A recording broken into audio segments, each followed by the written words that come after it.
Okay, financial statements हमारे पास क्या होती हैं? फाइनेंशियल स्टेटमेंट्स क्या है कि ये it is the summary of all the transactions for a specific period of time. ठीक है, कि फाइनेंशियल स्टेटमेंट्स, अगर एनजीओ को कोई प्रोजेक्ट दिया गया है तो उस प्रोजेक्ट के टाइम पीरियड में उसने कितनी ट्रांजैक्शन की है, कितना लेन देन किया है, उसका रिकॉर्ड रखना, उसकी समरी करना, किसी भी स्पेसिफिक टाइम पीरियड में जिन्होंने किया, वो हमारे पास क्या कहलाता है? फाइनेंशियल स्टेटमेंट्स कहलाते हैं। These are produced from the organization's accounting records। ठीक है, एक ऑर्गेनाइजेशन के जो अकाउंटिंग रिकॉर्ड्स हैं, उन अकाउंटिंग रिकॉर्ड्स के ऊपर जो स्टेटमेंट्स बनती हैं वो हमारे पास क्या कहलाती हैं? Financial records. ठीक है, it shows the financial position of an organization, किसी भी ऑर्गेनाइजेशन की फाइनेंशियल पोजीशन क्या है। फाइनेंशियल स्टेटमेंट की तो हम बात कर रहे हैं, अब फाइनेंशियल स्टेटमेंट के अंदर क्या क्या आ जाता है, क्या आता है? फाइनेंशियल स्टेटमेंट हमें क्या बताता है? Where the organization's money came from. अब एक एनजीओ को ये रिपोर्ट करना बहुत ज्यादा जरूरी होता है, या इवन एक ऑर्गेनाइजेशन को भी ये रिपोर्ट करना जरूरी होता है कि जो उसके पास मनी है, जो उसके पास पैसा आया है, वो पैसा उसके पास कहाँ से आया है। और specially it is very important when we are talking about NGOs. NGO से ये एनजीओ के ऊपर ये रिकॉर्ड रखना बहुत ज़रूरी होता है, या एनजीओ के लिए ये इंफॉर्मेशन अपनी बताना बहुत ज़्यादा ज़रूरी होती है कि इस एनजीओ के पास से पैसा कहाँ से आया। Because sometimes it might be the possibility कि वो एनजीओ के पास जो फंडिंग आ रही है वो किसी अनऑथराइज्ड, इलीगल, या यू कैन से कि किसी ऐसे सोर्स से आ रही है जो उस कंट्री के अंदर एक्सेप्टेबल नहीं है कि वो एनजीओ उनसे ले। ठीक है, तो फाइनेंशियल स्टेटमेंट के अंदर ये मेंशन करना बहुत ज़्यादा ज़रूरी होता है किसी भी ऑर्गेनाइजेशन के लिए कि वो ये बताए कि उसके पास पैसा कहाँ से आया, how the money was used up, जो उसके पास पैसा आया था उसने उस मनी को कैसे यूटिलाइज किया है, कैसे उसका इस्तेमाल किया है, क्या वो उसने किसी प्रोजेक्ट पे लगाया, किसी सेमिनार पे लगाया, किसी कॉन्फ्रेंस पे लगाया, तो how that money was used. ठीक है, the outcome for the period. ठीक है, आउटकम उस पीरियड का क्या हुआ, कि अगर उसके पास एक मनी थी, उसके पास कुछ अमाउंट दी गई थी, उसको फॉर एग्जांपल 2 मिलियन दिया गया था, तो उस फाइनेंशियल स्टेटमेंट में वो मेंशन करेगा कि इस टाइम पीरियड में फॉर एग्जांपल कि उसका वो जो आउटकम है वो क्या था, कि वो सरप्लस है या डेफिसिट है, क्या उसके पास वो अमाउंट कुछ बच गई है या वो कम हो गई थी, तो वो मेंशन करना जरूरी होता है फाइनेंशियल स्टेटमेंट्स में। फाइनेंशियल स्टेटमेंट कोई भी टाइम पीरियड कवर कर सकती है। For example financial statement can cover a month, a quarter और 1 ईयर। ठीक है, एक ईयर को फाइनेंशियल स्टेटमेंट बन सकती है, मंथ की या क्वार्टर।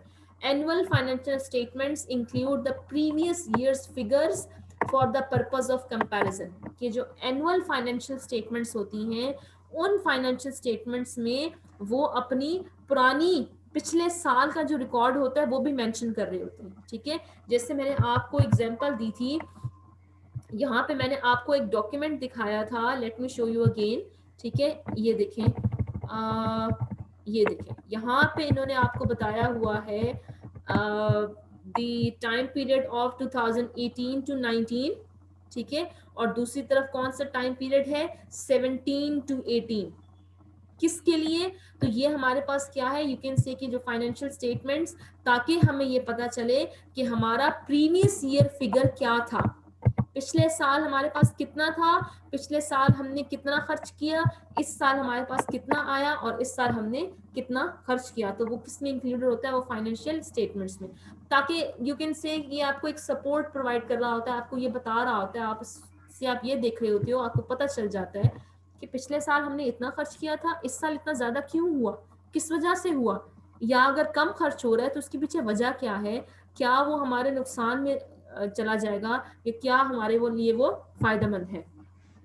फाइनेंशियल इंफॉर्मेशन जो है वो किसको चाहिए होती है और क्यों चाहिए होती है। ठीक है, ये डिफरेंट स्टेक होल्डर्स हैं। ठीक है, ये डिफरेंट स्टेक होल्डर्स हैं, जैसे एक स्टेक होल्डर हमारे पास प्रोजेक्ट स्टाफ की बात कर रहे हैं, एक स्टेक होल्डर्स हमारे पास मैनेजर्स हैं, फाइनेंस स्टाफ है। अब प्रोजेक्ट स्टाफ को फाइनेंशियल इंफॉर्मेशन क्यों चाहिए होती है? ताकि उनको पता चले how much money and resources are available for their projects and what has been spent so far. ठीक है, फाइनेंशियल इंफॉर्मेशन प्रोजेक्ट स्टाफ को इसलिए चाहिए होती है ताकि उनको पता चले कि प्रोजेक्ट के लिए कितने रिसोर्सेज मौजूद हैं, कितनी मनी मौजूद है और कितना अभी तक खर्च हो चुका है। मैनेजर्स को क्यों इंफॉर्मेशन चाहिए होती है? To keep an eye on how project funds are being used. ठीक है, ये देखने के लिए, ये चेक करने के लिए कि जो प्रोजेक्ट फंड्स हैं वो कैसे इस्तेमाल में आए। ठीक है, as compare to the original plan, कि ओरिजिनल प्लान क्या बना हुआ था, क्या सोचा हुआ था, और अभी जो प्रोजेक्ट हुआ उसके बाद कितना खर्च हुआ। To help plan for the future. Financial information managers के लिए इसलिए जरूरी है ताकि वो प्लान कर सकें फ्यूचर को। फाइनेंस स्टाफ को क्यों चाहिए होता है? To make sure that there is enough money in the bank to buy things the NGO needs to run its programs। ठीक है, फाइनेंस स्टाफ को इसलिए जरूरी होती है फाइनेंशियल इंफॉर्मेशन ताकि उनको पता चले कि उनके बैंक में कितना पैसा मौजूद है, ताकि अगर उस NGO को कोई चीज़ों की ज़रूरत है तो वो उन चीज़ों को खरीद सके अपने प्रोग्राम्स को इम्प्लीमेंट करने के लिए। बोर्ड ऑफ ट्रस्टीज या हम कहते हैं, या बोर्ड की बात करते हैं, तो बोर्ड को क्यों चाहिए होती है? To keep an eye on how resources are being used to achieve the NGO's objectives. ठीक है, वो एक, आप ये कह सकते हो कि उनके ऊपर एक नजर रख रहे होते हैं, उनके ऊपर चेक कर रहे होते हैं, उनके ऊपर एक यू कैन से कि एक मॉनिटरिंग कर रहे होते हैं कैसे उनके रिसोर्सेज को इस्तेमाल किया जा रहा है एनजीओ के ऑब्जेक्टिव्स को हासिल करने के लिए। डोनर्स को इंफॉर्मेशन क्यों चाहिए होती है?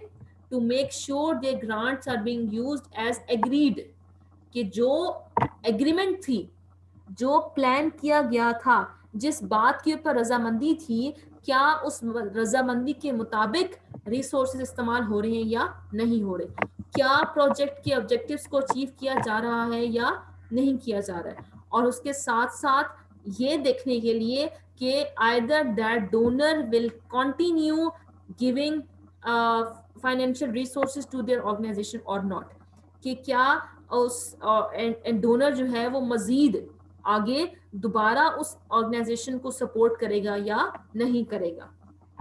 गवर्नमेंट डिपार्टमेंट्स को क्यों फाइनेंशियल इंफॉर्मेशन की जरूरत होती है?